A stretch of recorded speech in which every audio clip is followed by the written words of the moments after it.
statistics of the teams that you guys, like everyone, used in this World Cup for Series 12. After this, there will be interviews with the two managers of the finals teams, Canada and Thailand, and then we will have a little bit of a like casters showdown, which is interesting for you guys to see back at home. The casters are not just here casting; we get to play as well. So, how are you doing, Ben? And are you excited for these finals?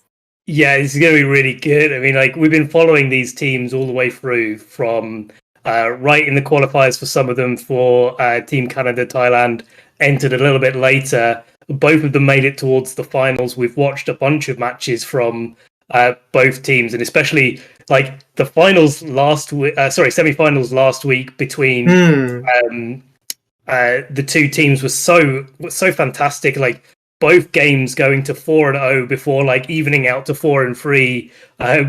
Once the match was done, and I was a little bit excited to see maybe like some closer games and getting to like 3-3 and having this decider at the end. But it's showing how strong Canada and Thailand have been.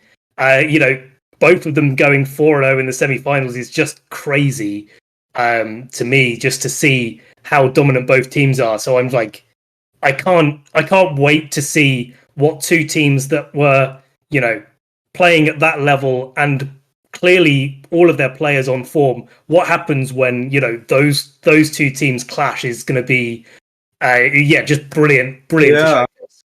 Yeah. Like actually, Thailand made like a meme on Twitter. If you guys saw like there was this bus charging through a door, and it feels like both Canada and Thailand in this top 16 bracket, this playoffs bracket, they've just been such a force to be reckoned with. And you said, what happens if two buses clash with each other? And this will be the finals that we are going to watch tomorrow. It'll make an excellent meme. Yeah. I think where we're gonna be, definitely. Yeah. So this will be an exciting finals for us to watch together with you guys. I believe David from Victory Road did kind of ask the general public whether we wanted like to show the matches in chronological order or in an exciting fashion, right, for entertainment. I think the chronological order made a little bit more sense, like what we saw played out last week in the semi-finals. Were really amazing stories and kind of good highlights to these two teams that have gone this far and really performed really well going into the playoffs, the top 16 bracket. Some might say, they might have, some kind of like an easy run throughout the qualifiers and the group stage. But if you look at the top 16 bracket, right, they are just a force to be reckoned with, like taking a lot of good wins and just going through all these very strong and prominent teams. I'm sure a lot of us didn't have Canada and Thailand like in our bingo cards being in the finals for this World. So we are here, like once again, this is the pre-show. We'll be going through stats, myself and Ben, and then after this we will have an interview with the managers of Thailand and Canada, and then we will have a little bit of a caster showdown, and all these really just to build up hype for tomorrow's stream and the amazing games that we will see.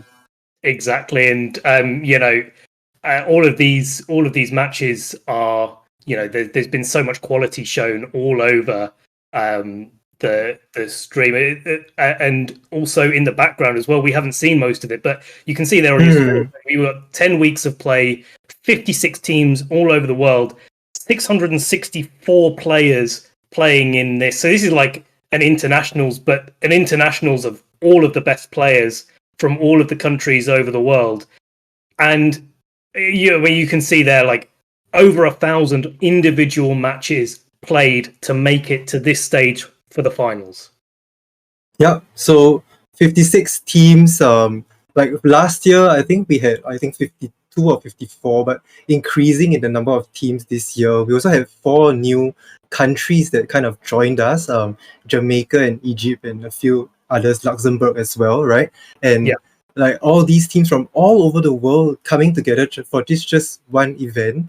Really shout outs to Victory Road for pulling it off, all the staff in the background to get everybody together regardless of time zones, right? Some of us have experienced that, and just getting together and like getting the chance to battle players from across the globe. And we also have like 664 players and managers combined. That's a huge number for this like 10-week long event. And that's like easily double the number of players that play at Worlds. So such a nice opportunity for old players and also the newer players in the Sword and Shield era to get to know each other and get a chance to just fight. Yeah, and I think the last thing to mention here, because we all appreciate, I think, how big this event is and how much it takes to run and how much everybody has put into it. But it's also not just the teams and the players that have been playing for those teams. It's all the people that come in and join those teams as helpers, and the community that's behind all of these amazing countries that have been playing throughout this tournament, and all of the support that comes with that. And certainly as a manager myself for Team UK, there's definitely a shout out for me. If we had like 10 other people that weren't in the team that came into our server through the weeks. So like there's a shout out for me for all of Team UK there, definitely. But we gotta shout out the rest of the people that joined in the action as well in the background. Yeah, that's really well said. What a nice way to get everyone together, united through the same cause, like representing your country, right? To join and be able to like take part in this event all together. So yeah, to all the helpers and like people in the background, thanks for joining. And also to like the 15 staff members that we have right in the background day in and day out, trying to log the scores and keeping the website updated for all of you guys. And the last point we also have is like the casters. We also had 14 casters, like a very, very good team from my perspective, because I was in most of the calls during streams and just watching everyone go do their best and feature all these matches for you guys constantly, weekly. It was such an honor on my end to work with everybody here. Yeah, it's a very good team. We all get along so well, of course, and it's just great that we're able to work in such a great environment, and with the Victory Road team as well. It's just fantastic all which ways around. But of course, other things that are fantastic that we need to talk about are the player stats for all of these, all of the tournament. So we've got 10 weeks. We've got over 1,000 matches played. These are the players that have done the best in the tournament. And just to clear up a little bit of the number shenanigans here, this is based on game difference. This is ranked by game difference for all of these players. So the ones that had the best win to loss ratio, rather than say the most wins or the most games played, because not everyone got to play every week, and so we need to shout out the people that were the most consistent through the event. Really well said. The players at the bottom right corner, these are special mentions because these teams, Italy and Thailand, they had they achieved top 8 last year, right? And they came into World Cup playing 3 less weeks of games, but yet Luca Ceribelli, we know him as Seri, Flavio Del Pidio, we know him as Pado, and Zhong Daejung, I know him as DJ. We'll be featuring him a little bit later, but these players are able to just take this opportunity to have such a good game record in general. Like 8 wins and 1 loss is so strong.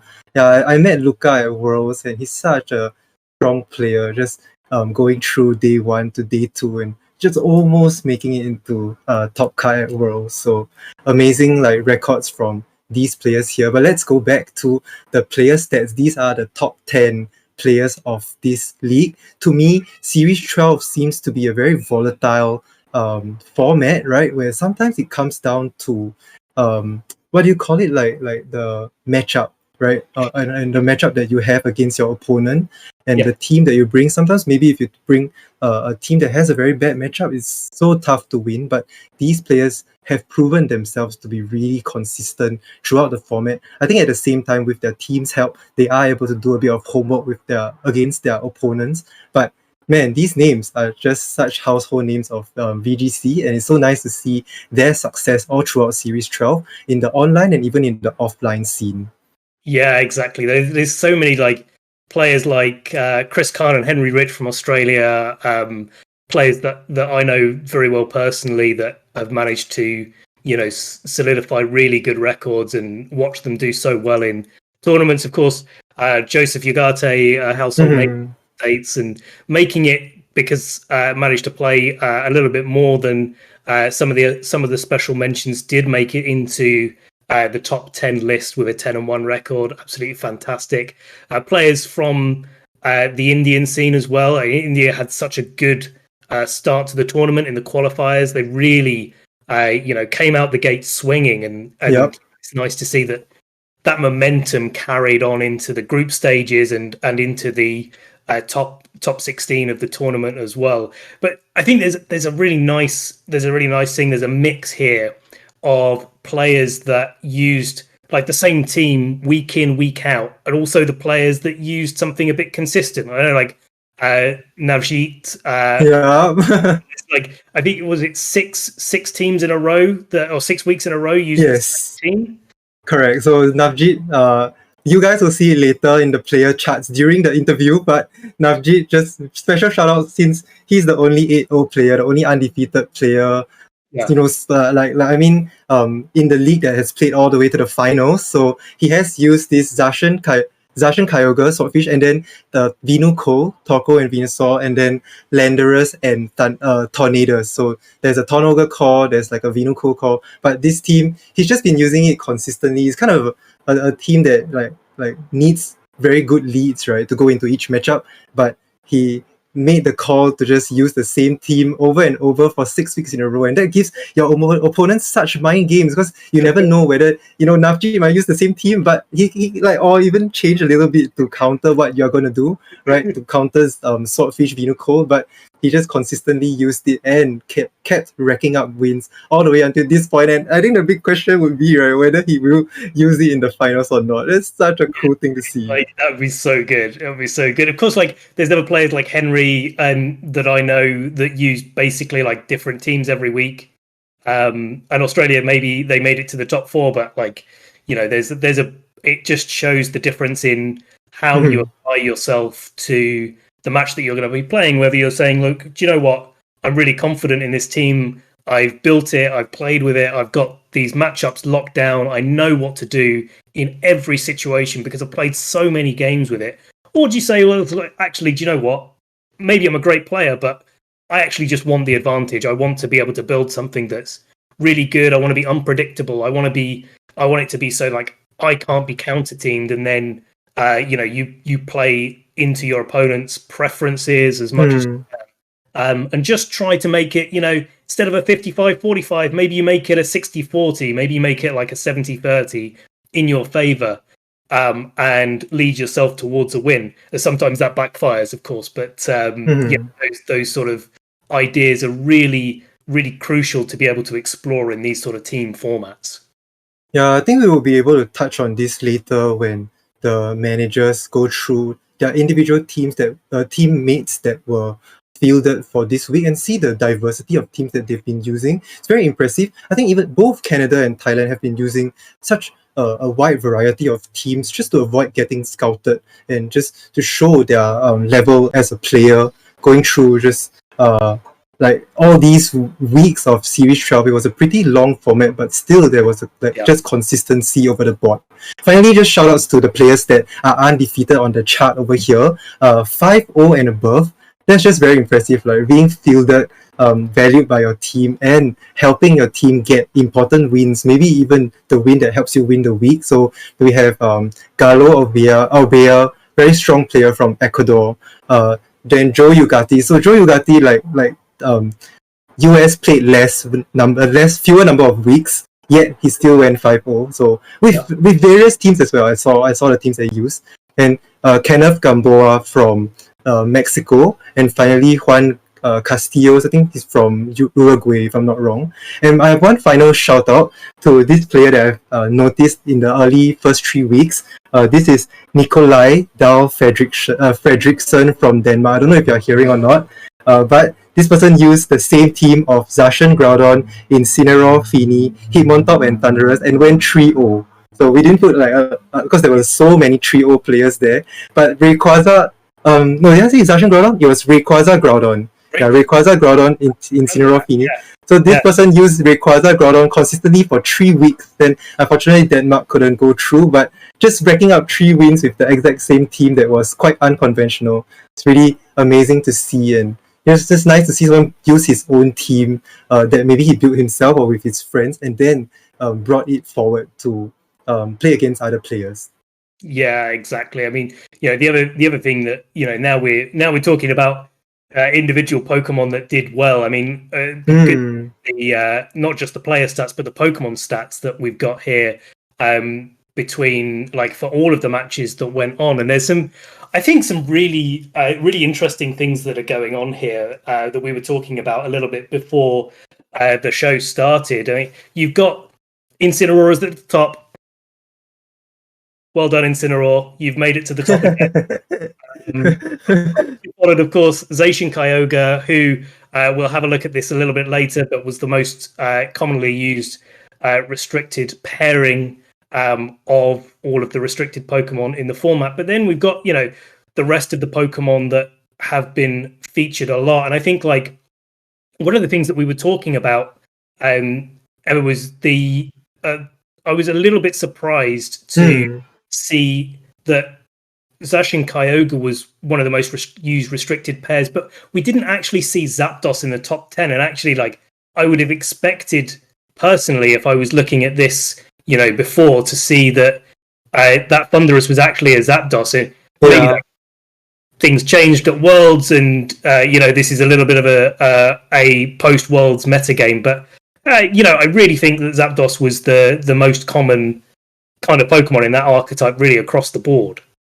Yeah, that's really interesting to talk about, where at the early days of Series 12, back in January, February, March, we saw this kind of Pangy Rain, Crystal Rain kind of team composition rise to popularity. But I think players just looked towards Thunderous and having options of being Prankster or Defiant, right? I think something that can be unpredictable in some teams. We saw the popularity of the Shedinja French Rain team that mainly used the Prankster Thunderous, but sometimes players even iterated to bring the Defiant Thunderous instead. So it seems like the trends, the numbers kind of don't lie, and it seems like the trend of shifting over from a Zapdos composition to a Thunderous composition is quite prevalent here in our World Cup. And it also translated to Worlds, surprisingly, from what I've observed. Like the usage of Thunderous at Worlds is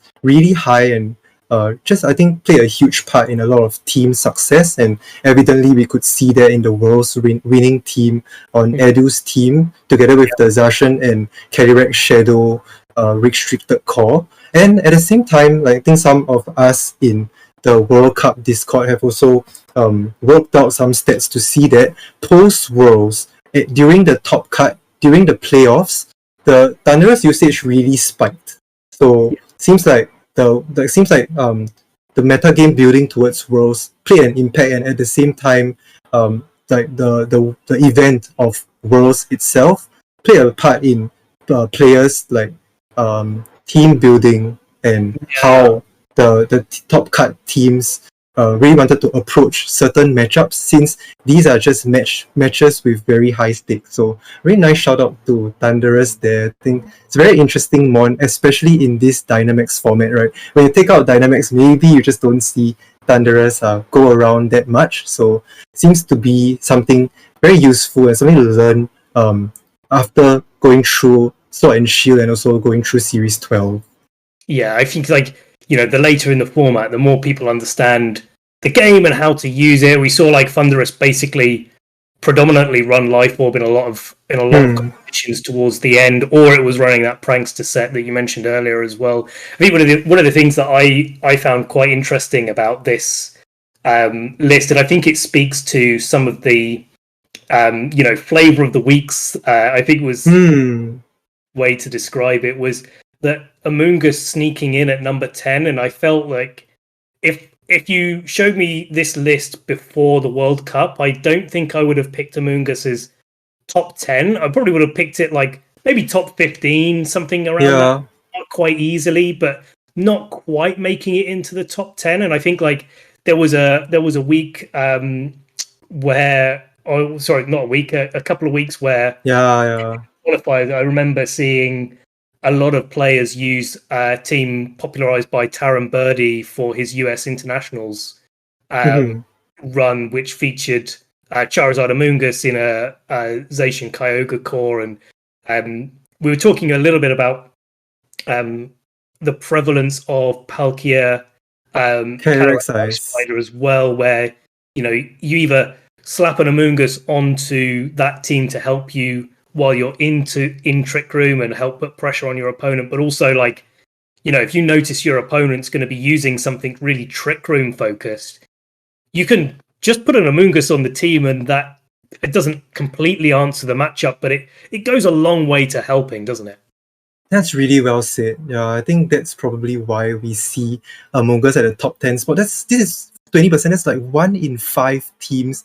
You would expect an Amoonguss. Yeah, that's really amazing to see the impact that it has on the meta game. And these compositions, there's also another composition popularized by Gabriel Agati. So there are 2 different Zacian Kyogre teams that features Amoonguss as a very strong supporting cast, right? A member of the team being able to use Rage Powder, redirect moves, and also kind of threaten so much during when the team is in Trick Room. I think that just goes to show like how impressive it is to come out at number 10 in terms of usage. It's actually closely being followed by Venusaur. Amoonguss has 428 times seen, right? Venusaur has 416, so it's pretty close, but somehow in the World Cup, in a team league format, Amoonguss eked out over Venusaur. Venusaur with that powerful Gigantamax with Vine Lash. Amoonguss is proved to be the better grass type versus Venusaur. Well, unfortunately, Venusaur doesn't learn Spore, does it? So that's really something I think that's against Venusaur that much. If Sleep Powder was a little bit more accurate, I think we would have probably seen a fair amount more usage, and I think the metagame would have warped a little bit around it because Gmax Vine Lash as well is so strong. But also what we've got here to talk about is the highest win rate Pokemon with a minimum of 5 matches played. And so these aren't necessarily Pokemon that have just won 5 matches or played in 5 matches. These are teams, especially the Slowbro. I did want to point out being on the team popularized by a player known as Banfox. I think it was over 100 games that Slowbro was featured in. With a 69% win record with so many games played, actually is really impressive. Yeah, so it goes to show how like it was a very good metagame call back then in one of the regionals in the EU region. It was originally a Bronzong, and then sometimes it's like a P2 or a Dusclops, but someone chose Andrea, or we know as Banfox, chose to use Slowbro with that Wakan Berry, and it just like people thought it really clicked, right, to be a good Trick Room setter. It's quite unorthodox in the Eveldon team, and it really gained popularity, and people really trusted the process and thought that it was a very good Pokemon to use in these kind of team league formats against their opponents. So finally, like the shoutouts to the rest of the Pokemon you see on the screen here. There's Dusclops, very unorthodox Trick Room setter since Calyrex Shadow is always around. And then there's Alolan Executor. We saw some of these on stream even, right? To be able to go into Trick Room and even threaten with Sleep Powders. And then we have Dragapult, the Pokemon that we tend to see more in previous series instead of series 12, but still making its mark here. It had 13 games played and 9 games won. And then finally, Urshifu Rapid Strike sometimes makes sense since there was this prevalence of the Zacian, Yveltal, and Colossal team running around. So that could be where these Urshifu are. There are 25 of them seen and 17 games won. And then finally, a few other shoutouts that are not on stream here. On screen, Katana with 196 games played and a 57% win rate, so almost making it in here. But with such a huge number of games played, the positive win rate is very impressive. And there's also Tornadoes with 234 games played, right? But 133 won. So that's 56% win rate. Also very positive. And it's nice to see like when you shouted out Slowbro, all these consistent Pokemon that people choose, just doing well in terms of numbers. And then finally, we have Gastrodon over here. Gastrodon is actually number 12 in usage with 347 seen. So it was almost there. It's just 2 below Among Us, except we didn't have space on the screen here. But in case people are interested, because we made people vote which Gastrodon, pink, blue, or Gastrodont. And we see that Gastrodont kind of won because the win rate of Gastrodon, even both colors, they aren't that positive. The overall win rate is 47.26%. That's even less than the 2 win rates that we see on screen. So these two are just separated, so the numbers look a bit bigger. But see, like the debate of whether blue or pink is good. It just shows here that it might be something tricky to use in a team league like this. Yeah, exactly. And it depends on the restricted pairs that it goes with, right? Because like as you can see on your screen here, you've got a lot of different restricted pairs going on, and we can see here like which restricted Pokemon were the most used. So a kind of a partial repeat for some of these Pokemon from the previous slide. Guess what? Zacian was used the most out of restricted Pokemon. Never would have guessed that, but here we are, leading the pack by quite a way. Of course, you can pair Zacian with many different other restricted Pokemon, so not a surprise to see here. But also really like, and I mean, if you can speak more about this, because I absolutely love it. Really nice to see Reshiram sneaking there in at number 10. Yeah, well said. Like all these restricted Pokemon from 1 to 9, they look pretty expected, right? And you get to see some of them in the chart on the right side of your screen with the restricted pairs, but you don't see Reshiram in any of these restricted pairs, yet it managed to get such good usage in terms like 4% out of a lot of teams. That's like 1 in 25. And I think it does make sense somehow, right? Like all things considered, it could be a good Zacian answer. And if you see that during your scouting and your homework, you see that your opponent tends to use like Zacian and instead of Kyogre, then maybe bringing Reshiram could be something useful. And we did see that in some teams, some archetypes. There was this very famous Calyrex Ice and Reshiram core, the Trick Room team, popularized by a player called Gilgamesh, Alex from Italy. And then there's also this Zacian and Reshiram team that did well in the Milwaukee regionals. I think that was Chirayu Gupta, or we know him as Watshamitz. And a special shout out to my friends in Team Netherlands. Like they use this Zacian Reshiram team. I don't remember what the support Pokemon are. I think there's an Incineroar and a Rillaboom somewhere. But they consistently use this and shared it amongst their team members. So it's not just one person using it, but really like 4 or 5 people from Team Netherlands consistently using it. It appeared on stream sometimes, yet they keep racking in wins with this Zacian and Reshiram core. So it's nice to see that these restricted Pokemon like this that people don't expect to see in Worlds just perform so well in the World Cup. Yeah, and like another like little thing to shout out, and just a little bit of wear on time, just to make sure that we get as much time as we can with our managers from the 2 top teams that we've got showcasing next. One of the other interesting things to note there is that Calyrex actually got quite a bit higher usage than Palkia. And you can kind of see that even though Calyrex Ice Rider Palkia was the second most used combination of Pokemon, you don't actually see Palkia or Calyrex Ice Rider anywhere else in the list of Pokemon there, even though you saw clearly Calyrex Ice Rider came to a lot of matches that Palkia didn't. Yeah, that makes sense. And this Calyrex Ice Palkia, like, it seems to be the go-to Trick Room core of Series 12, and people tend to lean towards bulky in a team league format because every match matters. Like when you go in with your team, only one team versus your opponent, you kind of are expected to win. And it seems like even like people using Calyrex Ice Palkia way more than something like a Lunala and Groudon combination, where sometimes moves can miss and they kind of like lean towards stability, and that's kind of what we see here. Actually, the numbers might be a little bit misleading because Calyrex Ice Palkia had 171 matches seen, and Calyrex Shadow Zacian, the one below, has 170, so just one less match. So they are pretty similar in terms of standings. And then also Lunala Groudon and Zacian Groudon have also similar standings, 149 versus 148. So the placing might look misleading, but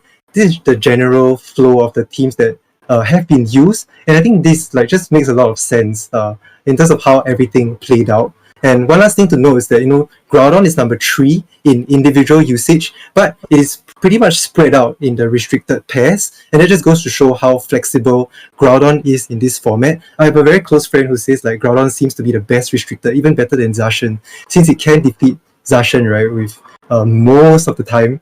Yeah, if it's in a very good position. But to be able to see it in a lot of these like composition just shows how useful it is as a restricted partner in a Dynamax Series 12 format. Definitely. It's got so many great abilities. But of course, it's not just about the restricted pairs. We also need to talk about, how they actually face up against each other. Because, at the end of the day, when you're bringing it to a team tournament, and we've got some numbers here on win-loss rates versus these restricted pairs face-to-face that we can bring up on our screen now, because the numbers are actually a little bit surprising to look at in some places. I think the one that really stands out to me, we were talking about this a little bit beforehand, was that the Groudon Lunala versus Zacian Calyrex Shadow Rider was actually weighted in favor of Lunala Groudon, where we saw in the World Championships that it was exactly the other way around. A close set, of course, but the matches can actually be quite misleading. Yeah, this is the matchup on the right of your screen, the one right in the middle, the third one. So Casti used Lunala Groudon, right? And then Edu used Zacian and Calyrex Shadow. Yet in the World Cup, I think Lunala Groudon like won more, 10 wins over 6 losses to that restricted pair. And I think it might be because some of the Calyrex, the Zacian Calyrex Shadow teams had Blastoise in it, right? The one that doesn't have Gastrodon, since Casti had a very tough time against Gastrodon at Worlds. So it's amazing to see it like kind of flip here in the like our World Cup meta game. Then other things to note, like all these, the preface here is that these 5 restricted pairs that you see on screen are the top 5 most used. So this is just our calculation on how they pair up against each other in the matchup that they were playing in. At first, the VR guys told me to come up with these stats, and I didn't understand why. But when we put everything out visually, it just looks very nice to see how certain matchups make sense against others, right? Then 2 more things that are very prominent will be the one on the left at the bottommost, Palkia Calyrex Ice versus Zacian Calyrex Shadow. So Trick Room reigns supreme because like the Zacian Calyrex Shadow, sometimes people tend to see it as a hyper offensive core, right, that doesn't have much answers to Trick Room if your Calyrex Shadow does not have ways to stop it. Then here it's quite obvious in terms of numbers that the Trick Room teams have been getting the wins. And then the next one will be on the right side of your screen, the 4th from the top, Zacian Groudon, maybe part of Rinyasan, sometimes winning against the Zacian Calyrex Shadow, the kind of the world's restricted core. So seems like the world's winning restricted core is not the best out there. Well, just it does. I think it's so volatile, based on the Pokemon that support it, and also how you play into the matchups, and the little choices that you make a big difference. I think to certainly Zacian Calyrex Shadow Rider as to how these matches go. And I think if you've not quite got the right tools, it can you can really struggle in games, especially with teams that are bulky enough to take those astral barrages from Calyrex Shadow Rider, or maybe teams like Zacian and Groudon that are able to knock out Zacian quite effectively if they have a Charizard or something like that. because if you lose half the power or you lose one of your restricted Pokemon, you're actually fighting a very uphill battle rather than just an uphill battle, as with most games in this format are quite challenging to say the least in lots of respects. So yeah, there's an interesting thing there, I think, with Zacian, Calyrex, Shadow Rider specifically. Yeah. That's really well said. Like, I feel like, even for Edu to make it so far undefeated at Worlds, he still had to make some adjustments in the teams. Like, for Calyrex Shadow, you do have this 4-move slot syndrome of whether you want to choose Snarl or Will-O-Wisp, or any other coverage move. And then for Gastrodon, he even had the Icy Wind set, which could be really interesting into some matchups. So this team does have a lot of tools, and I really feel that it needs very good piloting, to be able to go so far. Yeah, we saw like Zacian, Calyrex Shadow, Incineroar, Rillaboom, and Gastrodon. And then there's that Thundurus for Airstream. Sometimes that Rillaboom is a Whimsicott, right? To help with certain like Tailwind matchups. And personally, I used it at the Singapore Nets. So I thought that he had a lot of tools, but it just didn't go well into the meta game here back in Singapore, where everybody used Zacian, where everybody used Palkia and Calyrex Ice. So it was really tricky for me. I had a tough time, and I kind of see how it does, like, as the numbers show here in these Team League formats. The final shout out for this slide would be the two Trick Room cores that shake hands. The Palkia at the right side, the first one, Palkia, Calyrex Ice, and then Lunadon. They're just even and very peaceful there. Yeah, it's not surprising to see, right? Because like this is these two teams like pull in the same sort of direction, so you kind of maybe expect like just the better pilot on the day to make their mark and be able to win the matchup, and it's also nice, I think, that's the only even result, but when you look at a lot of the other results, they're actually they are skewed in in favor of one team, but they're not massive. It wasn't like if you took the first one there, the Zacian Kyogre team against Palkia, Calyrex Ice Rider.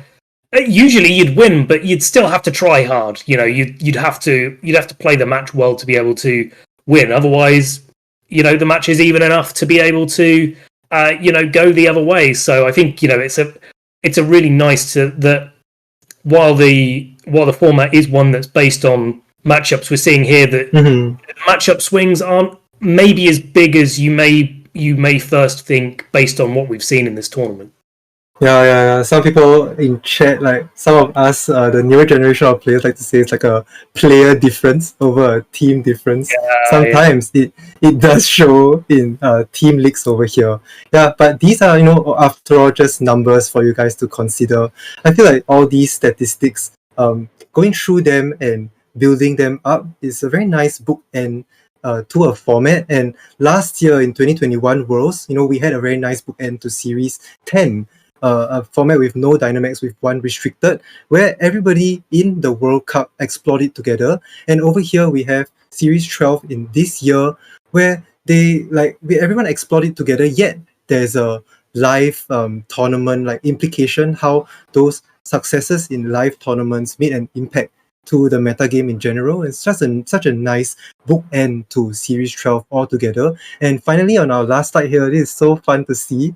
Pokemon actually used only once, but won their games. So these are the elite few players that built special teams, just to have some fun in this draft league format. It also goes to show there can be some creativity, right? Building teams and a lot of joy that comes out of that. So we have a choice few Pokemon that are only able to make it to this graphic just because they won their game. So amazing to see all these Pokemon from here, and they are all in reverse chronological order. So we put the teams that are in playoffs. There are 2 top 8s, and then the teams that made it through to groups, right? And finally, those below are actually used in the first 3 weeks of World Cup.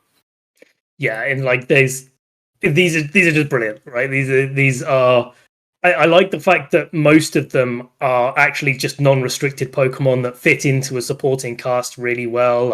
You've got the Minxiao, and it's a good fake outer. It's got enough focus. We saw it a lot in Series 10, but not so much at all in Series 12 because it's outclassed by a lot of different things. And of course, like see Kangaskhan down there, Throwback. I remember when Mega Pokemon stopped existing, and you're like, hang on a second, no, it's just a Kangaskhan now. I don't have to worry that it's Mega. I don't have to think about Parental Bond anymore, But hey, it's still got to win, and that's really fun to see. Also, and a bit of forecasting for, or a bit of foreshadowing for later. We've got, of course, one of the players here, Kylo, using Greedent. I believe this was after Canada had already won the week, and hey, let's chuck a Greedent in and have some fun with it. But actually, they're just winning. I believe this was Canada versus India at top 8, and they were already up 5-1, so they finished the week 5-2. Yeah, I think either 4-1 or 4-2, right? So they were already up they already won the week. So nice to see Kylan, just bring in something. Just a game, just to have fun. And we also noticed, like, the first team at the top, this is the team that Shoma Honami used to, like, power through day 1 of Worlds and make it into day 2, and just short of making it the top cut, the triple steel team with that prankster Yon Melstick that we saw on stream. Then other shout-outs here, you can see really the wide variety of, like, countries, of players that go the extra mile to build teams week in and week out, and really just to have some fun in what people would think it's a very boring VGC format. Then in the middle of the screen, you see that Giratina Origin from Bas from Netherlands. This is the only restricted that was only used once and won its game, but I do have other like stats on restricted pairs that actually won their games and only used one. So quite like nice to see people go the extra mile to design different cores that sometimes can catch your opponent off guard. So we have 10 Pokemon on screen here. We actually have 7 restricted pairs that did used once and won their game. So very unique, right? So Bas is one of them here, and then we have Choi Yin-feng from Hong Kong using Calyrex Ice Ho-Oh, right? That's crazy. And then there's Zamazenta Groudon from Costa Rica, Leonardo. And then Dialga Eternatus from Hirofumi, the one and only, from Japan. And someone from UK, Benjamin Grover, used Necrozma Duskmane Kyogre instead of Solgaleo, right? And then Tin Fan from Vietnam, 2 players from Vietnam actually. Tin used Zygarde Groudon, something that we saw early meta, January, February, March. And finally, Long Nguyen, my very good friend, always in chat, used Solgaleo Xerneas with that Dark Trio, right? That team made its rounds on Twitter. But just overall, so nice to see everyone working hard and just building their own teams to try and make an impact. And yeah, just amazing overall. Yeah, it is. And, we've got to give a shout out to all of the players that make these statistics possible, because, without all of you that, are playing week in and week out, we wouldn't have such great things to talk about and things to reflect on now that the tournament is coming to an end. We're going to be crowning tomorrow our new world champion, or, new world champ. New team that will be world champion or World Cup champions in this format, and that's going to be based on all of the work that everybody's put in all the way through. Speaking of work that has been put in, there are 2 managers that will be waiting in the wings that are going to be taking their time to have a chat with us and talk about the players that are going to be showcased tomorrow, that are going to be playing all of their matches. So from myself, Ben and Evan, we are going to go to a short break very soon. Don't go anywhere, because up next we have the managers from Thailand and Canada going to be spending their time talking to us about their players and about the players' runs through the tournament. So stay tuned. We'll be back in just a moment.